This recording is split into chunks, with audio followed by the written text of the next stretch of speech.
What up? Me and the Wamo are doing a little driving today. So, all right, what we're talking about today is kind of a new way to think about how you might consider approaching your go-to-market engineering. And I've been doing this thing recently that has been having kind of compound interest. You know, usually when you build a campaign, all the stuff that you built into the campaign requires you to basically re-provide context to the model. So who's the ICP? Who's the persona? What are the sort of shared secrets? And so I've been building almost all of doing all my list origination in Claude, and apparently in the red light district.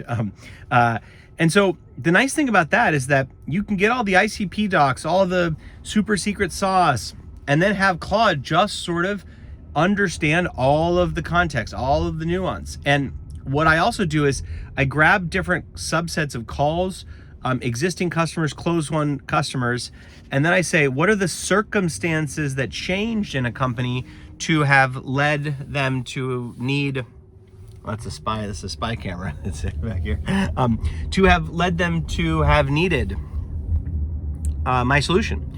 So that means that every time I go to spin up a new campaign and I do list origination in Claude, it has all that context. It knows who I'm going after, it knows the personas, it knows all that stuff.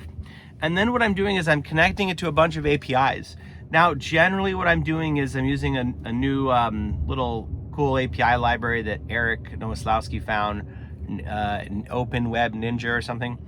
And I still use serper.dev too, even though it's like a little bit more expensive.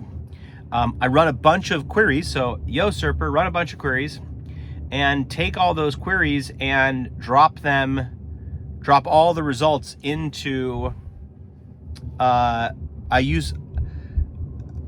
uses ChatGPT's like batch, or I use Claude's batch processing. Eric uses, there's like cached inputs.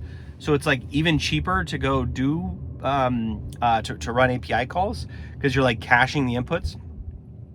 So it becomes very, very, very cheap for the model to sort of make thoughtful determinations as to like what's qualified or not. So I'm kind of working on a second course now, which will design to teach you a lot of this.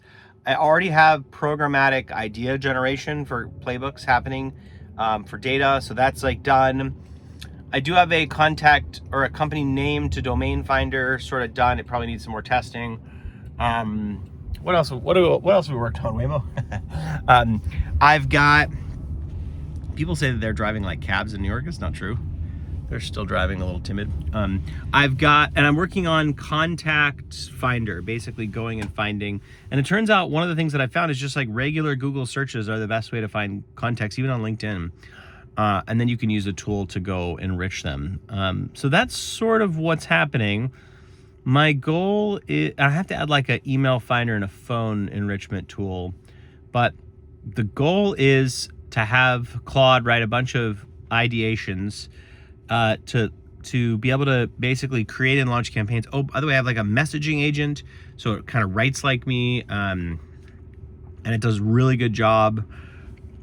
Yeah, so it's sort of coming together. I don't know when this will be released, and I have to figure out how much of this I'm going to productize versus just make it a course. Yeah, but sort of my learning is that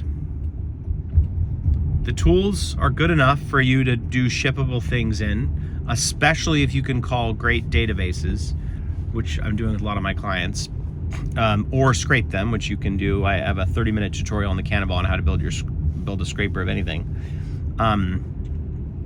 You do need some QA tests. That's really important. So I've been running sort of known answer test from CRMs, for example, to say, hey, this is ground truth. Can you go remove the actual data and go test the workflow against like this known correct data? Yeah. So Claude Code's kind of my daily driver. That's what I do a lot of my stuff in now, especially for campaign enrichment. I'm still using Clay for a lot of enrichment cases to go find emails, to go find phones. There are some things that Clay is like still really exceptional for, like especially connecting up to like job changer stuff is still, Clay is like still amazing for that. But I'm finding that one of the things that I really like to do is I want to build out the context layer once and have all of the model just own that context layer and not have to mess around with any UX. Like, I don't want to be clicking things because I just want to be like talking. Yeah, so that's kind of the latest. It's going really, really well. And I think that the one thing you can sort of take away from this and what you should do sort of immediately is go get all your transcripts in one place, drop them into ChatGPT. I think ChatGPT, maybe Claude. Claude is now compacting conversations, by the way, in chat, which is amazing. So you're not going to run into those like, hey, the chat's full anymore, which is just really, really great. I'm glad that they brought that into the chat. But take all your transcripts, drop them to ChatGPT or Claude, and say, give me the themes of why people have switched. And also, actually, ChatGPT is probably better at this. ChatGPT plus drop all of your enriched CRM data and say, go match these calls to the CRM, and then segment the calls by like different portions of my ICP, and then identify what are the things that changed in the business for them to need them now. And then go online and see if for these particular businesses, you could have detected some of that stuff publicly, and or go find databases that would have been able to help us figure that out. So that's what's going on. That's the latest. Yeah, I don't think I have much more for you right now, but if you are interested in the update to Agent 7, that's what this is going to be, because this is kind of an autonomous system, comment below. Let me know what you're looking for. What problems are you trying to solve? We'll make sure I kind of address it here. And yeah. Thank you so much. Appreciate everyone for consuming my content, for enjoying my deranged comments, and I hope you have an absolutely beautiful Tuesday? It's Wednesday? It's Wednesday. All right, bye.